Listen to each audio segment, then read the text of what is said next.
You're listening to the Emissary Authors Podcast, where we help faith-driven founders and entrepreneurs tell the stories that matter. This episode was made possible in part by the Emissary Author Workshops and our title of the week, The Hope of War, from Emissary author Larry Cripps. Go to publishwithemissary.com/workshops and thehopeofwar.com for more details.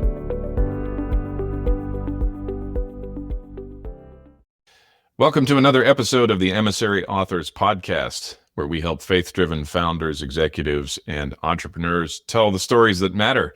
And my name is Paul Edwards, joined by my co-host and partner in crime, Jason Todd. Jason, great to have you back on the show, as always. Pleasure to be here. I'm excited about today's topic. I think he's sitting at a place where a lot of authors and coaches and professionals sit at, that they've got a book out there, and then there's this fork in the road. Take the fork, blaze a trail. What do you do? So I'm excited to have Chad on here today. Chad Bruckner joining us from beautiful Allentown, Pennsylvania on the Emissary Authors Podcast. How are you, my friend? Hey, Paul and Jason, thanks for having me on. This is great. Appreciate being here.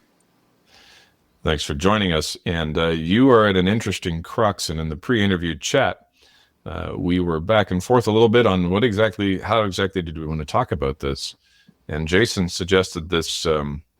I don't want to call it a no man's land, but I think it's just sort of a sitting in a tension, sitting in a slight dip in the road, so to speak, where we're not really sure where things are going to go. But on the other hand, you've got a business, you've got a book, you've got a compelling message, and so what are we going to do with that? How are we going? Let's unpack that. And let's start just to give the audience a little bit of familiarity, how you got to going into this business and writing this book, and where does that origin story pick up? Yeah, so for me it goes back to childhood. It starts back to kind of growing up and going through some. I had a great childhood, first of all, very close family, parents still married together, loving, but we had some challenges growing up, financial issues, and I start there because what I've learned in my research, just doing a deep dive on myself, is, and why I chose the profession I did, like the military, police, is helpers. Helpers usually choose those professions because they experience something in their life that might have been a little messy. So I chose the military. I graduated high school at 17, went in at 17, turned 18 in boot camp in the Army infantry. And I did the Army I signed up for 4 years initially. 9/11 happened on my first enlistment. So I ended up doing 8 years, served a combat tour in Iraq. I got out at 25 after 8 years. I had no education, no experience, no work. I was living at home with my parents. So I ended up meeting my wife that summer, and it was the greatest thing in my world. Changed everything, gave me such stability in Iraq. And it gave me the inspiration and purpose to want to pursue that civilian career. So I really got motivated to go into law enforcement. It was very military-like. I was familiar to me, so I pursued that. I ended up doing that for 13 years. So 21 years I served in public service. At the end of that 21 years, what I didn't realize, and I was just unpacking this the other night with my wife, so it's interesting to share this with you here, is it's more of an identity issue, and I think so many of us can relate to this. Is why I share this story. Is, I went in the Army at 17. Their job is to build you up to be a great soldier, to execute the mission, and to do hard duties. They have a great program, they've been doing it for hundreds of years. Thousands of years of military training of countries around the world. And so they have a great model to do that. And I had a lot of professional success on that. I came out of the military, went straight into law enforcement. Same thing. I never really unpacked who I was. Never really stopped to reflect on the experiences I went through in the military. And then for 13 years, I had my head down again, serving as a detective, becoming an expert in different areas, being an undercover officer, buying drugs in the community. And had 3 kids at this time. So just head down, working hard. As I was turning 40 at the end of this 21 years, I really started to go through some mental, emotional health challenges. So PTSD bubbled up for sure from the past, from military service. And then on top of that, I was experiencing a lot of cumulative stress from the job of policing.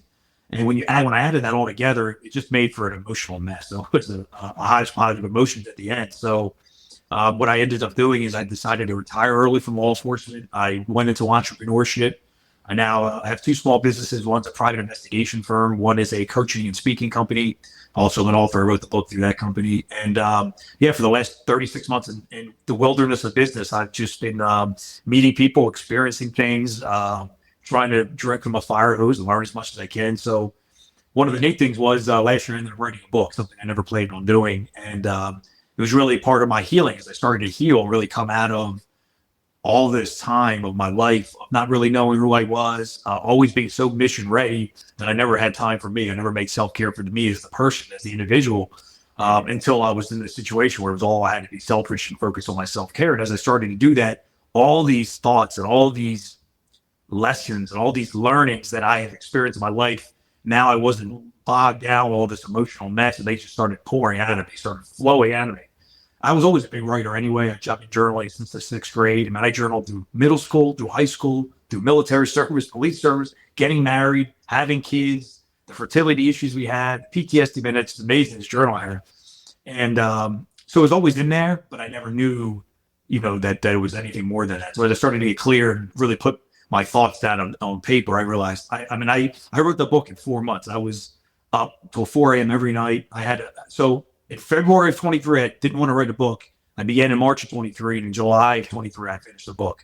And it got published in September 23. And it was just an intense 4 months of not really sleeping a lot and pouring all my love and my passion and my hate and everything that I experienced in my life, pouring it out in a way that was lessons can be learned and things can be taught about the policing profession, how we can make it better, how we got in the situation that we're in here now, where retention and recruitment is a major issue. Mental wellness is an issue. And how do we get here? And how do we get out of it? So, and I share a lot of personal stories and self-deprecating along the way in the book. So it was a great way for me to heal, be cathartic on my own process, and also give back to people in the profession. As you were thinking about writing that book, was there a particular moment that you thought, man, I got to write this? Or did that feeling accumulate over time? And then at that moment, when you decided to dig in, what described for us what was going on at that moment that you thought the time is now right? Yeah, I'll give you I'll give you an answer to that. There's two distinct memories. One was in August of 2022, I applied to be a chief of police. The same county I worked as a police officer, same county I grew up in. I never talked about this publicly. And I saw the job listing come out, and I said, you know what? I know how to be a police chief. I've never been one, but I know how to lead. I led 300 combat missions. I know how to take care of people. I know how to execute missions. I know how to be an analytical person. I know how to be a collaborator and a great teammate. I know how to work hard and lead by example. I'll figure it out. I'll learn it. So I applied for this job. I honestly, in my heart of hearts, and this is the naivete I had at the time, I expected to get an interview in my heart. I thought, well, they'll get an interview and hear what I have to say. I know I don't have the command experience. I never have been a chief, so I don't have an ego to think that I'll get a job. But I want to go through the process and see what it's like. And I really believe this could be a springboard. I want to see what the interview is like.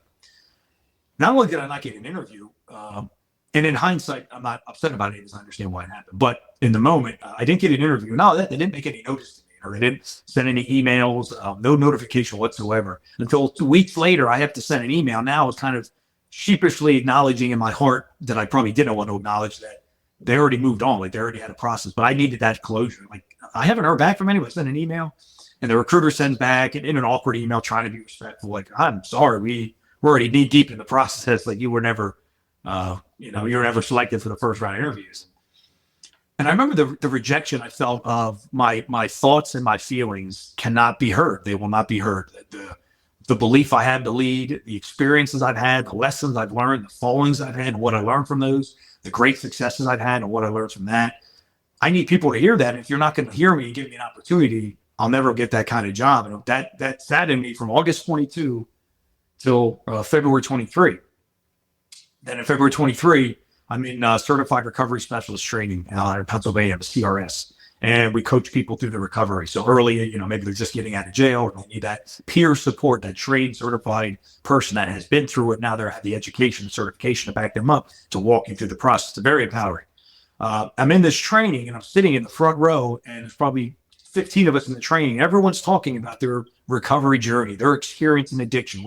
Everyone's sharing. Everyone's got tattoos, a lot of piercings. Everyone's got criminal history. Most people have a criminal history. That's exactly the opposite side that I was on for so many years.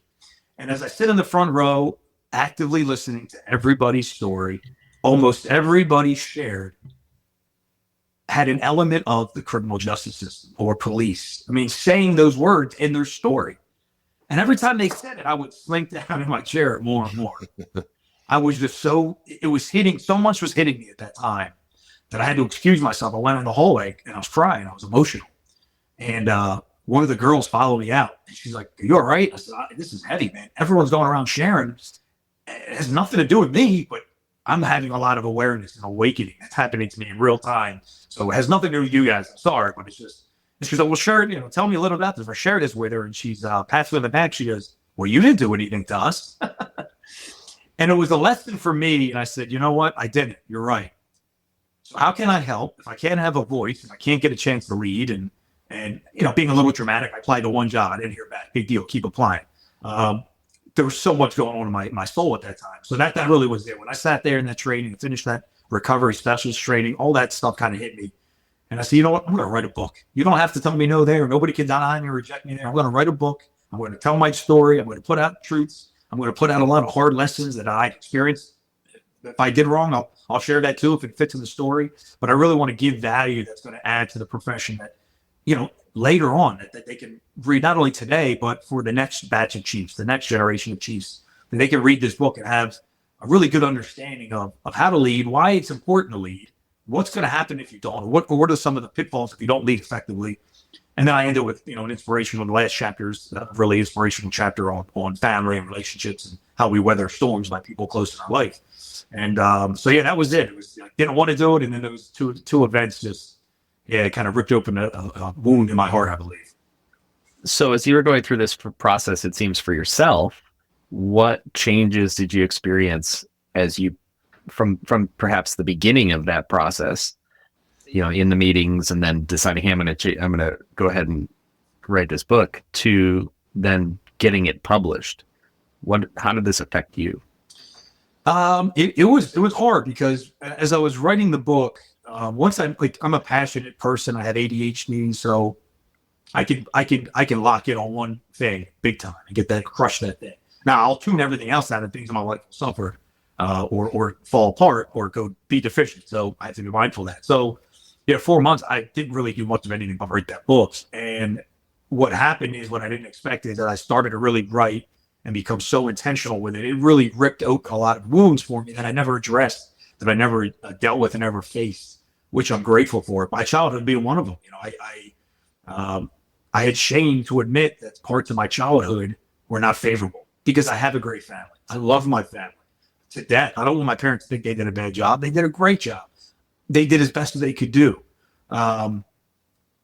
But it doesn't mean that some of those experiences didn't affect me in a negative way. Both things can be true at the same time. And that's what I had to learn to get through. I struggled to do that. So I really changed there, and I learned how to get close with my parents. And I was already close to them, how to share this stuff with them and not make them feel like that they did anything wrong, that I understand why these things happen. It's just life. And here's what I've learned out of these experiences to help others. So it really challenged a lot of my personal stereotypes or perspectives. And as I started to chase the things that I was avoiding in my life, I started to realize I probably didn't love myself as much as I thought I did.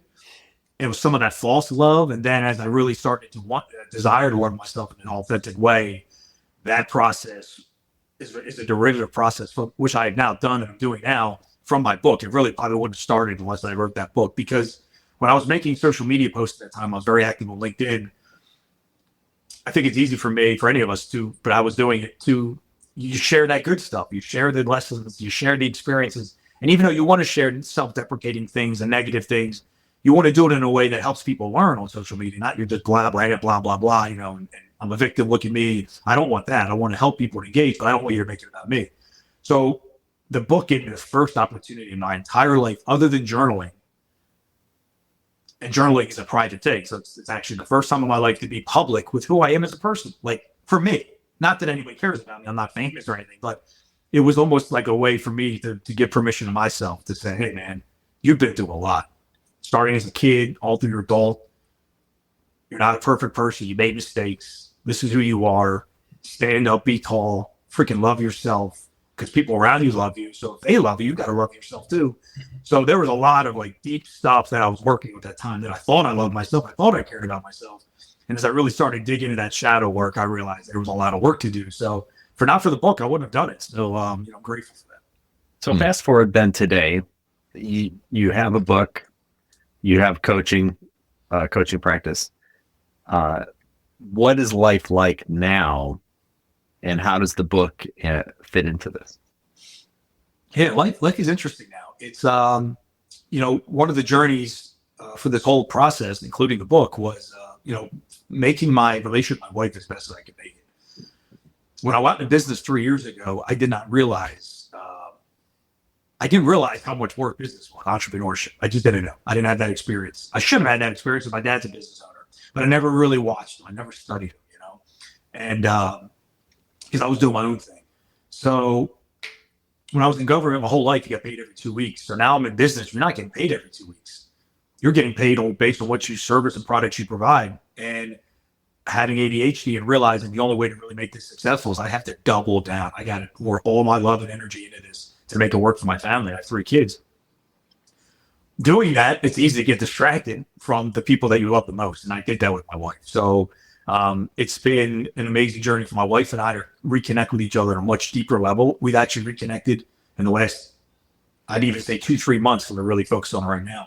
We've reconnected on levels that we've never met each other, never known each other. 17 years we've been married, and we're sharing things that we never knew about each other because I think we each had a little shame about it. It's not bad, but it's just stuff that we all kind of keep it, at least for my marriage. It was, so it's just giving this great ability to really dive deep on who we are, our fears, our insecurities, our joys, our loves, what makes us tick, why we wake up every day. For us, we never really talked about that. We have 3 kids and we poured into those kids. So this whole process gave me the ability to write the book to kind of refocus on the family. That is the most important thing for me. I lost my way. I struggled over the last 3 years to, even though I was working for them, in my way, I was getting distracted and not sharing or communicating with them and getting distracted. So it's changed my life initially in a negative way as I was time consuming. I wasn't learning how to manage it, but now it's giving me a great ability to share, be a much more better communicator, open up with my wife. She's sharing more with me. So I think the art of writing is just, and creating something from scratch is just, it's yielded so much in my life from a creative perspective that helps me relate to others, so including my family. How have you seen that then benefit your clients, or has it hurt your clients?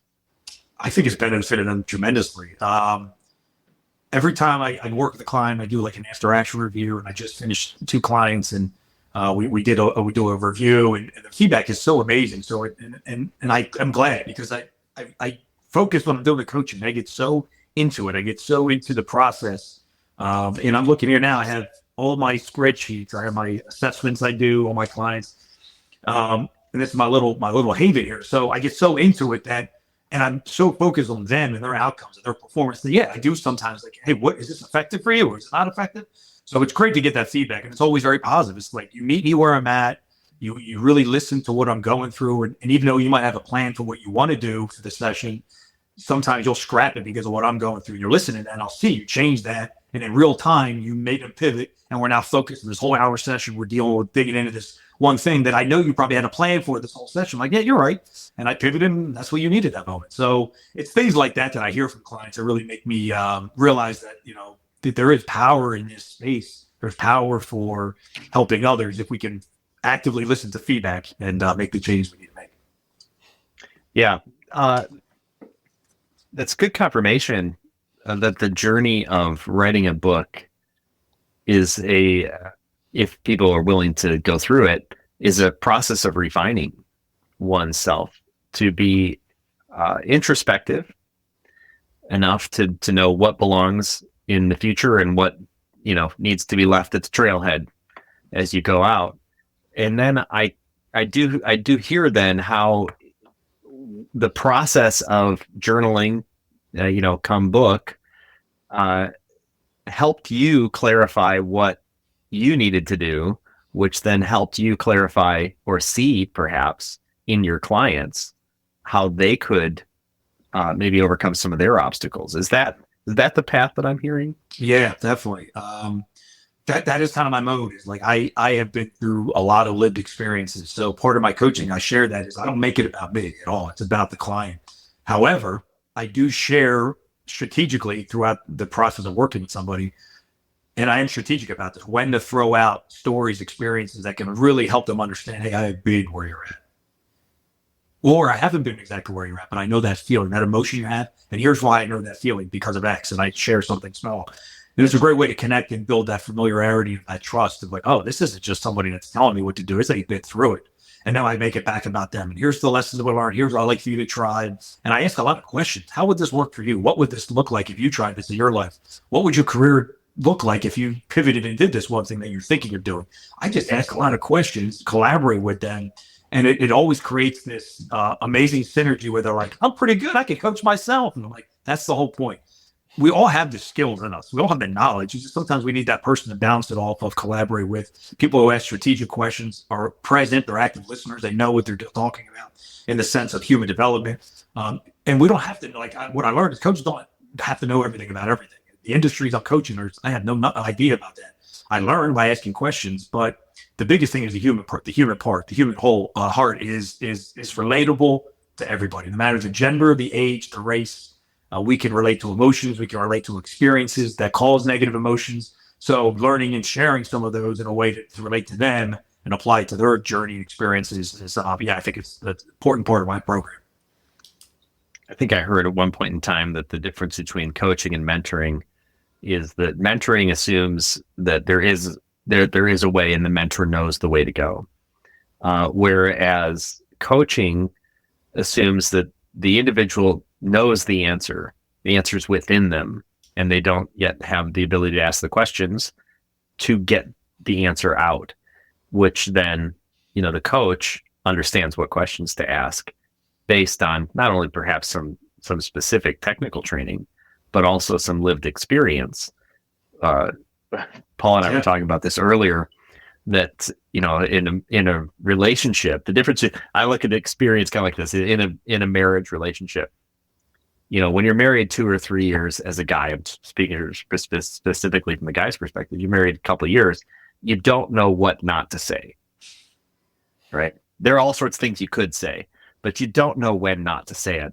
And, fast forward 15, 20 years, all of a sudden, oh, wait a second, that does not need to be said. And there's more opportunity to say no and edit oneself than when you're younger and less experienced. I feel like that sort of understanding is what experience does for you. We know the questions to ask. We know the questions not to ask, and we know what's unimportant. It's gonna fall away. So let's not make it a priority. Yeah, and I love how you explain the difference in mentorship and coaching. I think even going a little further on that is, a good mentor, and I have a couple of them. And they have blurred the lines, I think, because I got really close with them. So it might be a bad example. But when you get back to coaching is, you say a client coming to you with a lot of experience, but their self-confidence is really low, meaning they have a lot of insecurities. They think people gossip about them at work. They're coming into it with a kind of a broken perspective that might not even be true, and therefore it's affecting their ability to generate momentum, forge positive relationships, kind of get to the next level. A mentor is not going to be able to help you out with that per se. Like you said, a mentor is, hey, if you would apply for this career or do this job, let me make a phone call for you. Like, that's great. But a mentor is not rolling their sleeves up and really asking questions like, how did your confidence get to this point? What do you think happened in your life that you don't believe in yourself as much as you do? Those are really heady questions as you start to dig into it, especially with people willing to answer that and engage and collaborate with you on that.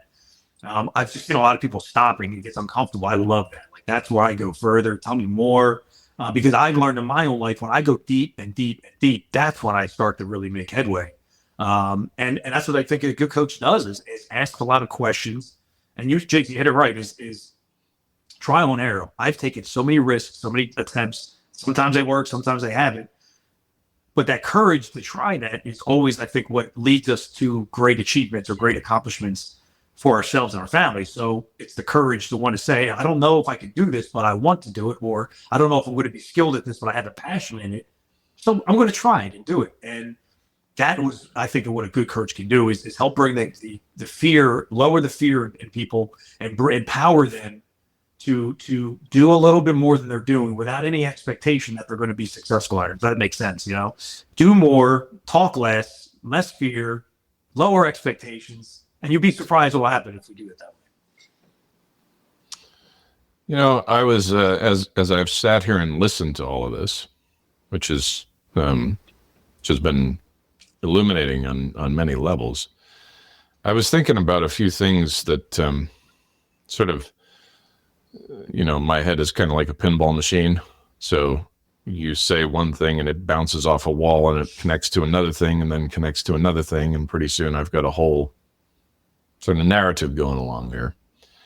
And what I think is very helpful for me in terms of understanding the times that we're living in, Chad.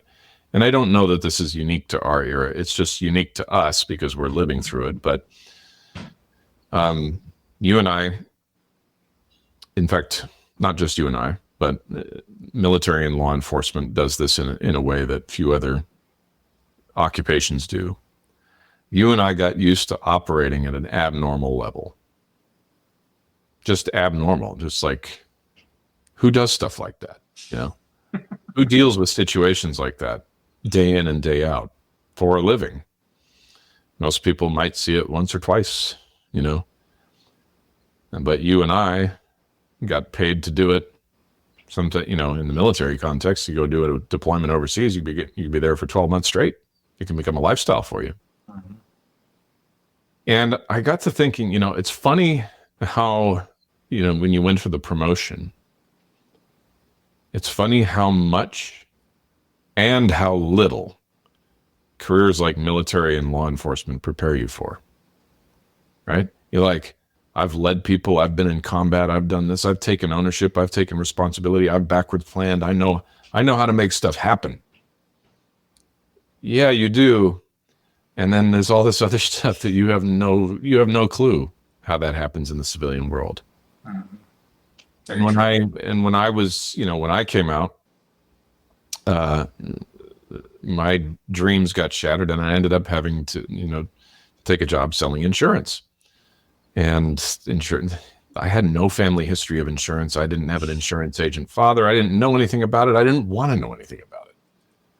And I had to do it. And the reason in hindsight, now I see it full spectrum, like I was a bad connector. I didn't know how to connect with people. I didn't know how to add value to them. And the military never taught me how to do that. They taught me a whole bunch of other things, but they didn't teach me that. And then you mentioned this other thing you said, which I thought was really profound, is when people get to the point where they say, it's like, I can't face this up. Because I think that's the deficit. The I don't know, discrepancy is, I'm searching for the word right now. Drop off for somebody who's been operating in one area of their life at an abnormal level is that managing yourself goes kind of by the wayside. Not managing yourself like personal hygiene management, but I'm talking about like learning to deal with all of the other stuff that's going on internally. There just isn't time. And the culture is not conducive to it when you operate in those cultures. And so what I think, like if I was to start looking broadly at the psychological narrative of what you're doing, is you're taking people, and maybe they haven't been in military and law enforcement, doesn't have to be, but they've been in certain areas, they've just been operating at this abnormal level, and it's caused a huge deficit in other areas of their lives. And now they need help because the further behind you get, the harder it is to even bother trying to correct an issue like that. And yet you have to do it because, as you mentioned, right, the people that you love the most will suffer if you don't. And so all of that resonated with me. I just want to say that kind of as an affirmation of what you're doing, that a lot of us of our generation need that. They need some kind of help to reach the point where they can coach themselves, and they're not just stuck, unable to function, unable to interact and be part of their community, family, whatever, because they're 20 years younger. Exactly. Yeah. You bring up a great point, Paul. And that's what I love about coaching is it doesn't have to be. It's not meant to be long term. At least the way I do it. I have a 6-month program or a 12-month program, and then give you the tools you need, the tools that I learned. We'll learn some new things together, and it's like send you off into the world. Where like my therapist, I've been working with him for 5 years now straight. I love him. We have a great relationship. I'm going to continue to work with him and see him twice a month because there's always things in my life that are popping up and I like to work through them with him. But a coach, I feel like for what people need, self-confidence, self-esteem, relationship building, confidence building, get those tools, you learn those tools. And once you, like you said, self-coaching yourself, once you get to the point you can, like, I can do that for myself now with so many things. I have a coach, but I can still self-coach myself because of his questions. I know now the questions he would ask me in the situation before I even call. So now I'm like, all right, well, I'm going to ask myself the question. I know what the answer is. All right, I'm going to do it. Yeah. So the ability to just kind of self-lead, self-coach, I think if we can help everybody do that more and help our kids do the next generation, that's really where it's powerful because they're going to grow up in a world where they were empowered. They learn how to empower themselves. They learn how to support others. And then that's just going to be common ground going forward. So I think that's the mission we're on. And I think that the writing process is central to that in a way that perhaps the verbal process, not so much. Why? Because we forget most of what we hear. And we forget even more of what we see. We remember a lot of what we rehearse, but we have a record of what we wrote. And so when I go and look at my journals from 7 years ago, right, I kind of chuckle, whoa, that was pretty short-sighted. But it's there, and it's there, and now you have documented proof. I tend to think kind of like a lawyer in this regard and say, well, but there's a document showing, there's evidence, there's a trail, there's a solid body of evidence that tells me, boy, I could have used a bigger pair of glasses back then, but boy, do I see it clearly now compared to how I did then. And when you have those mile markers, those altars, as it were, of where you were, and you can compare them against the situation you're currently in, a lot of stuff that used to cause me panic and anxiety and frustration and rage and bitterness and resentment and all that, I know it so well now. I know so well. Oh, I know who you are. Yeah, no, you're not fooling me with this one. So let me ask you a question, Paul. I was at dinner last night with a friend, an old police friend, and we worked together. And he says to me, he's reading my book now, and he says, "I enjoy it. I know a lot of these stories because I'm with you on these calls or these things, and I also feel your emotion in this. Would you write the same book exactly as you wrote it then? Would you write it today, just a year later, not even a year later?" It was such a great question because I start there and I kind of want to put it back on you because you were kind of talking about this, or mile markers or time capsules. And I almost made me think today that there's going to be a point I look back at that probably sooner than later and be like, man, I was really struggling at that time. Now I'm not. And what do you do with that? Do you accept that? Do you like, how do you process that as an individual? Because that's kind of my thought process today. It's an interesting question here. I wasn't prepared for it. Well, we believe in versions 2 and 3. That's my simple answer. We tell authors that all the time. Look, there's and numerous famous authors have actually done that. They've published a very famous book, and then there's been more learning since then, and there's more perspective since then. The message itself still is fundamentally true, but the perspective we can bring to it now is different. And so, as you were saying that, I was just thinking, there was me in 2018, still pretty racked with guilt about decisions I made while wearing the uniform, not knowing much better, and wishing and, gnashing my teeth at various turns because I couldn't go back and undo it. And now there's me in 2024 who hears that voice and says, no, I forgive that man. He was young. He didn't really have a lot of strong mentors. He didn't know to look for them. Nobody told him. And if he looked, everybody just sort of brushed him off.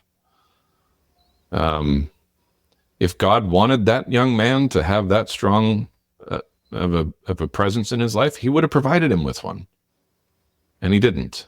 Why? So that now, with years of hindsight, he can figure it out for himself.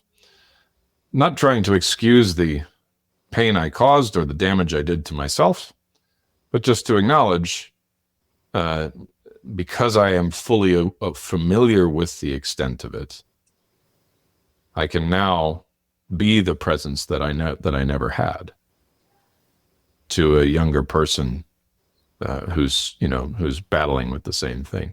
And it's been remarkable how many entrepreneurs I met, military veteran or otherwise, doesn't matter, who have their own version of that, who don't know how to say, I forgive my younger self. Mm-hmm. I didn't know how to say it either until I heard someone else say it. And then I said, well, I've never tried that. And it's a lot better than what I normally say to my younger self.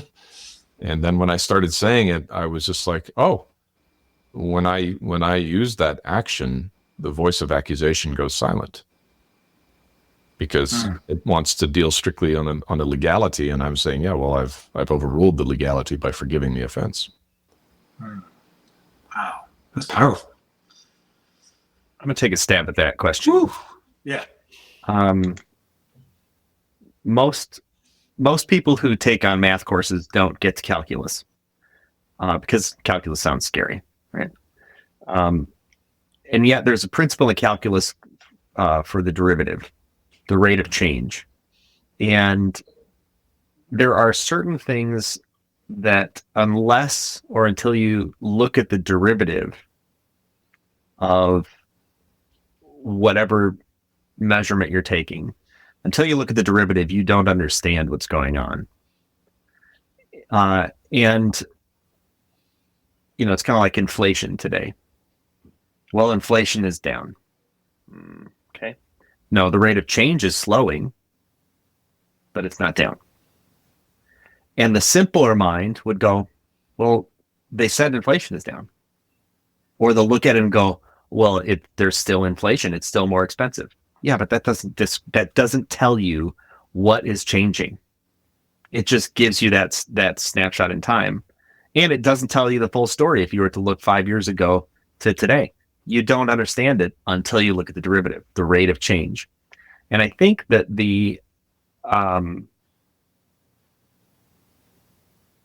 there's a lot of power in looking at the derivatives for whatever we want to measure for our own lives as what is my rate of change in this area? It is seldom an instantaneous, I was this way, now I am this way. Yeah. And just like our brains don't naturally look for these derivatives, like we don't see our own weight gain, we don't see our weight loss until all of a sudden we have to put on new pants. Or we look at ourselves in the mirror, we're like, oh man, I'm old, or I'm fat, right? The rate of change enables us, I think, to recognize where we've come from and that we're still on the journey. And so I think that the snapshot in time is interesting, but getting back to this idea of, how have you changed? Would you write that same book again? No, not necessarily. It would be a different book, but it doesn't mean that other place in time wasn't important. Yeah. It just didn't tell the full story. And so I think that there's a serious opportunity, just like you talked about with your therapist, there's an opportunity to walk with another person over time to see the change and to recognize that points of significant change. And circling this all back around to you described what you learned and how you changed in a short period of time of writing your book, that your relationship with your wife got better. Yeah. You started focusing on that because as you assessed your own snapshots in time, you looked at the derivative and then you started to make change because you were presented with new and more information. And so I think that's, if you're going to write I think the answer is, well, would I write the, and I'm not saying that this is your answer, but when people ask that, because I've heard the same question, because this is my book right here, what could be? Would I write the same book? No. I would not write the same book. It doesn't mean that wasn't valuable. I would write a different book and you'd see the difference. You'd see that. And depending on how fast I wrote that, you'd see a rate of change as well. But I think it's just another way of assessing, I think, one's own life. To Paul's example, you look at journal entries 7 years old. That's a different person. Yeah, so true. It's so true. And saying that, it's like you realize life is this long plane, and it's like there's a journey to it. And I was coaching a client today. We're talking about the evolutions of life, and he's 53, and he was saying like his life at 53 is completely different than it was at 43, and his life at 43 is completely different than it was at 33, and yet he is at 53 with all these profound memories and experiences. None of them are wrong, and none of them are correct. It was just life. It was living. It was this evolution of 33 led me to 43. I would have never guessed at 33 that I'd be in this place at 43. Mm-hmm. So then I said, well, then where are you going to be at 63? And he had a big smile on his face. He goes, stand by. Who knows? And I just think that it's such a great way to look at life. It's this constant evolution of, we are who we are. We're trying to figure out, our identity and what we're made to do or meant to do, and have the patience to let it life come to us and react to us. And Jason, I'll hold that with you, man. When you talked about that kind of that snapshot in time, like that's important. And on the second book, the next book I write, that could be this example of this growth, this new version. So that's exciting to think about. The snapshots in time too are not. Those snapshots speak to a certain person. And it's usually that person who's at that point in time or before that point in time. And they can't hear the second version. No. They've not lived enough. They've not seen enough. They're not skilled enough to make it to that second version. And that's why you have the For Dummies books, right? Which there's no expert on a topic that's like, man, I can't wait to read that For Dummies book. Because the Dummies book it's not for them. Yeah. And so people write things all the time that are like, well, but you don't know enough. It doesn't mean it's not important, but you don't know enough. Right. And so there's sometimes a trap where people don't go through that healing process. They don't go through that introspection because they think they have to be all the way up here at, I know all of the things. Well, even the people who know all the things they know they don't know all the things. You just don't know that yet because you've never been in the room with them. Right? Yeah. And so I think it's a process of maturation, right? I think there's an opportunity for everybody, just like you found out. Write what you need to say now. Yeah. And that's okay. So it is for somebody. It might not even be for you a decade from now. You need something different. And so does anybody else who needs, who's between those stages. They're going to need to know what you say next. And why not invite them on the journey? Here's how I've changed. Here's sometimes some of the change was fast and some of it was slow. And you can change too. Write your book. Yeah, that's awesome. I think for me, I actually didn't even plan on releasing the book after the first, when I started writing March of 23, I remember telling my wife, she goes, like, what are you going to do with this? I see you up all night. Like, what's the plan? I said, I don't even know if I'm going to release this. I'm writing for me. It's yet to be determined what the future is going to be with this. But right now I'm in the mode. And I remember it was like chapter 4, I think. Chapter 5. So when I started writing the leadership chapter, I started to realize like I had so much in here and I couldn't type fast enough.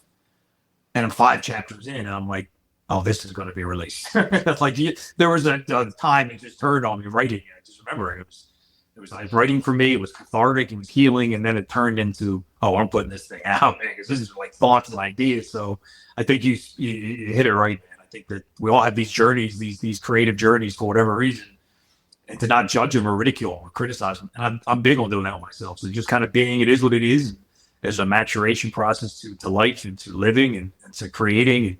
And even Rick Rubin says it all the time. I love watching Rick Rubin talk about that. Like art is not wrong. It's art. Creation is art. What you do is based on that moment in time where you're at in life and what you were going through. And you might look back at that and cringe. You might look back at that and smile. Whatever. It doesn't matter. That was then, and now you're in now. So what are you doing now to kind of, and I love how it's kind of what we're talking about, that evolution of creating stuff. So write it down. One of my favorite old Irish comedians, Hal Roach, used to say, "Write it down. It's a good one," right? And it might not be a good one, or you might think it's not a good one, and it actually is. That's going to be up to the reader. But your obligation, if you have a compelling story to tell, and we all do, is to write it down. Simple as that. Chad Bruckner joining us on the Emissary Authors Podcast. I think we could probably go on for another 3 hours. In respect for the listeners, we won't. But we'd love to have you back again sometime soon, when that next book comes out, perhaps, if not before. And in the meantime, Chad, if people want to know more, if they want to pick up a copy of your book, where should we send them? So I'm selling it on my website, motivate-change.com, motivate-change.com. It's also probably easier to order on Amazon, to be honest with you. If you order it on my website, I can sign a little personal message. I'll send it to you personally for myself. Amazon's quick. You'll have it in a couple of days. And then also my website, where I said motivate-change.com. My social media handles is Chad B Motivates. So Chad B for Bruckner Motivates. You search it in different platforms, and I'll show up. And yeah, I love to connect with people, and I'm genuine with that. I enjoy trading messages, learning from people, connecting with people, and building a network. So if I can help anybody, reach out to me. Fantastic. And with that, my name is Paul Edwards, my co-host Jason Todd. Great to have you with us for another episode of the Emissary Authors Podcast, where we help founders, CEOs, and executives tell the stories that matter. We'll see you next time.